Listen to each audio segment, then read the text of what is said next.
मौजूदा बैलेंस इस कॉल के लिए नाकाफी है।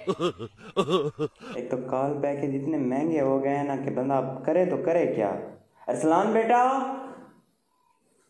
जी डैड। डैड के बच्चे अब्बू जी बोला कर। मोबाइल दो ना ज़रा, मैंने किसी को कॉल करनी है। अब दो भी सही। कहीं मेरी गर्लफ्रेंड का मैसेज ना आ जाए या उसकी कॉल ना आ जाए।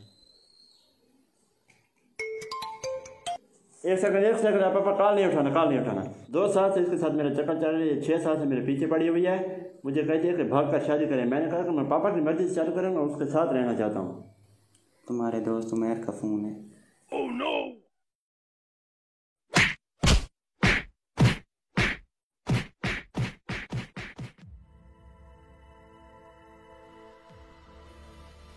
कमीने इंसान, तुम्हारे यही काम रह गए।